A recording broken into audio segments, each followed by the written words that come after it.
Təbii ki, bizim ümid yerimiz dövlətimizdir. Bəli. Allah Azərbaycan Respublikasına dövlətini qorusun. Amin. Azərbaycan Respublikasının vitse-prezidenti Mehriban xanım həqiqətən də Azərbaycan xalqının, dünya Azərbaycanlarının anasıdır. Bəli. Bir daha da bugün sübut olundu. Vətəndaşlar özləri də gördü. Biz Heydər Əliyev fondunda getdik, dərhal müraciət etdik, dərhal bizi qəbul etdilər. Ailəni qəbul etdilər.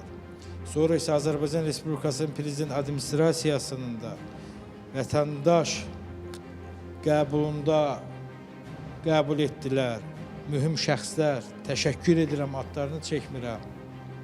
Oradan birbaşa Azərbaycanımızın Səhiyyə Nazirliyinə məlumat verildi. Aha.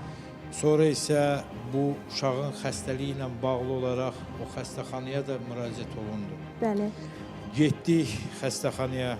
Biz xəstəxanaya dərhal çatan kimi dərhal sırazu bizi qəbul etdilər. Bəli. Və qəbul edərək o uşağı dərhal sistemə otuzduraraq çox gözəl həkim bizi qəbul etdi, uşağa müayinədən keçirdilər. Bilirsiniz, bu xəstəlik Heydər Əliyev fondu tərəfindəndir. Həm müayinləşir, həm bu cür xəstələrə Heydər Əliyev fondu tərəfindən, Allah Leyla xanımın canını sağ eləsin, bu cür xəstələrə həqiqətən də dövlət və Leyla xanım böyük diqqət, qayğı göstərdilər. Bu xəstəlik müalicəsi çox bahadır, dərmanları bahadır.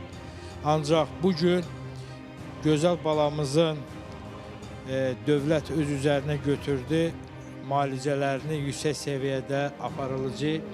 Mən buna da ümidvaram ki, o uşaq gələcəyi bir gözəl ziyalısı olacaq. İnşallah. Bugün həqiqətən də mən qıraqdan bilirsiniz müşahidə etdim.